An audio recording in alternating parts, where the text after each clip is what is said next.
अस्सलाम वालेकुम eight class. हम लोग कर रहे हैं हिस्ट्री का बाब नंबर 1, जिसमें हम लोगों ने पढ़ा था कि अंग्रेज़ बर सग़ीर में तजारत के लिए आए थे, लेकिन 1857 की जंग आज़ादी के बाद बर सग़ीर पर रूल कर रहे थे और उन्होंने बर सग़ीर पर 90 साल जो था वो हुकूमत की। और जब अंग्रेज़ ने बर सग़ीर पर कब्ज़ा किया तो उसके बाद उन्होंने मुख्तलिफ़ पॉलिसीज़ बनाई, जैसे तलीमी लिहाज से तलीमी पॉलिसी बनाई और इसके अलावा इंतज़ामी जो है वो ढांचा तैयार किया था। इसके बाद हम लोगों ने पढ़ा कि उन्होंने मुआशी पॉलिसी बनाई और माशरती इस्लाहात जो थी वो नाफिज़ की। तो हम लोग इस्लाहात कर रहे थे, जिसमें हम लोगों ने कल पढ़ा था ज़ात पात का निज़ाम, सत्ती की नस्ल पर पाबंदी। आज हम लोगों ने पढ़ना है कम उम्री शादी। और कम उम्री शादी यानी आप क्या था कि उस अंग्रेज़ दौर हुकूमत में हिंदू माशरे में ख़वातीन की जो शादी थी वो कम उम्र में कर दी जाती थी। और अंग्रेज़ दौर हुकूमत में फिर लड़कों की और लड़की और लड़के की उम्र जो थी वो मुकर्रर कर दी गई थी शादी की। उसके बाद शादी पर रकम की अदायगी, यानी जिसको हम लोग आज के दौर में जहेज़ का नाम दिया जाता है, कि जब लड़की की शादी की जाती थी तो उसके साथ दुल्हे वालों को नकद रकम दी जाती थी। अंग्रेज़ों ने इस रस्म को भी ख़त्म किया। उसके बाद आज हम लोगों ने पढ़ना है अंग्रेज़ दौर हुकूमत में मवासलाती निज़ाम की तरक्की। मवासलाती निज़ाम जिसे कम्युनिकेशन भी कहा जाता है, यानी ऐसा निज़ाम जिसमें लोगों में आपस बाहमी राब्ता कायम किया जाता है। उसके बारे में पढ़ना है कि अंग्रेज़ों ने अपने दौरे में क्या इक़दाम किए और रेलवे सड़कें के लिहाज से क्या इक़दाम किए। तब हम इसे स्टूडेंट बुक से रीड कर लेते हैं। कम उम्री शादी। अंग्रेज़ दौर हुकूमत में हिंदू माशरे में ख़वातीन की शादी कम उम्र में कर दी जाती थी। लड़कियों की कम उम्र में शादी का एक जो बड़ा सबब था, इन्हें मुआशी बोझ समझा जाता था। अंग्रेज़ दौर हुकूमत में कानून के तहत शादी के लिए लड़की की उम्र 14 साल और लड़के की उम्र 15 साल मुकर्रर कर दी गई थी। शादी पर रकम की अदायगी।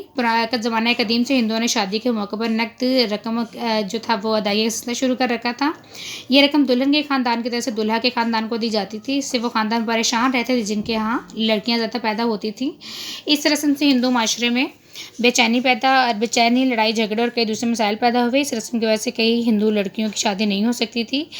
ये गैर इंसानी रस्म थी जिसको अंग्रेज़ों हुकूमत ने ख़त्म कर दिया। आप देख सकते हैं एक्सरसाइज का लॉन्ग क्वेश्चन 5 आपका यहाँ ख़त्म हो रहा है, यानी अंग्रेज़ दौर हुकूमत बस के पाकिस्तान मुआशरती इस्लाहात। एक्सरसाइज का लॉन्ग क्वेश्चन 5 यहाँ से स्टार्ट हो रहा है, जिसमें हम लोगों ने 4 हेडिंग पढ़ी थी और अब आपका ये लॉन्ग क्वेश्चन यहाँ पर ख़त्म हो रहा है मवासलाती निज़ाम की तरक्की से ऊपर तक।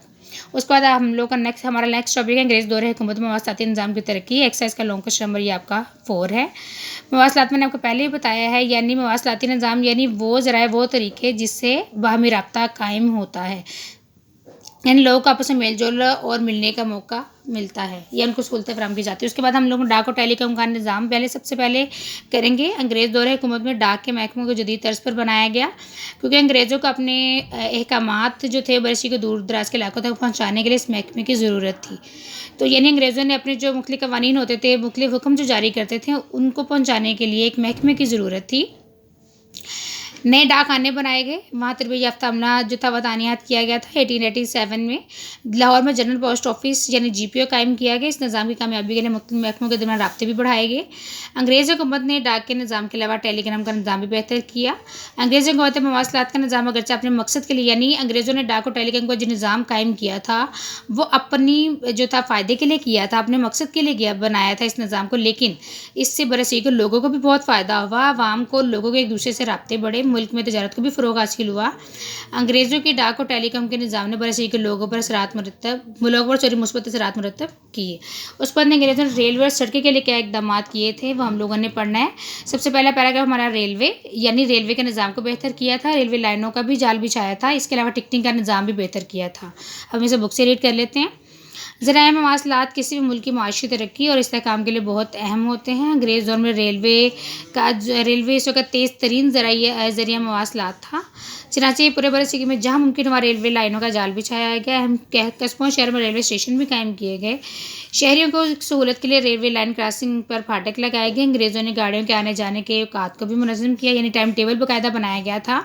टिकटिंग का यानी टिकट का निज़ाम जो था उसको बेहतर किया। इन तमाम इक़दाम से आवाम का रेलवे पर एतमाद बढ़ा और रेलवे के सफ़र को महफूज समझकर तरजीह देने लगे। तो ये था हमारा पहला पैराग्राफ रेलवे के लिहाज से। नीचे वाला पैराग्राफ हमारा सड़कों के लिहाज से। सड़कों को बेहतर बनाने के लिए क्या इक़दाम किए गए। तो स्टूडेंट सफ़र को आसान बनाने के लिए अंग्रेज़ों ने अपने दौर में बरसी के तूल अर्ज़ में नई सड़कें बनाई और जो पहले से मौजूद सड़कें थीं उनके मेयार को बेहतर बनाया। जहाँ की सड़कें रास्ते में नहर या दरिया आते थे वहाँ पुल बनाए। मुसाफिरों की सहूलत के लिए बस स्टैंड बनाए। सफ़र को महफूज बनाने के लिए अंग्रेज़ों ने अपने मकामी निज़ामी अमले को खुसूसी तरबियत भी दी। अंग्रेज़ों के इक़दामात से महीनों का सफ़र दिनों में और दिनों का सफ़र घंटों में तय होने लगा। बाज़ मौरख़ीन यानी जो तारीख़ लिखते हैं, उनका ख़्याल है कि अंग्रेज़ों ने इन तमाम इक़दामात अपने लिए सहूलत के लिए किए, मगर बरसीर के अवाम को बहुत फ़ायदा हुआ है। एक्साइज़ का लोगों का शौक़ यहाँ ख़त्म हो रहा है। हम लोगों ने आज माशरती इस्लाह के लास्ट 2 पॉइंट पढ़े, जो आपकी बुक की सफ़ा नंबर है 6 और 7 हम लोगों ने कंप्लीट करना है, जिसमें हमारा लॉन्ग क्वेश्चन नंबर 4 कंप्लीट हो रहा है। तो सफ़ा नंबर 8 पर जो ऊपर वाली 2 लाइनें हाईलाइट वो आप लोगों ने अच्छे तरीके से याद करनी है।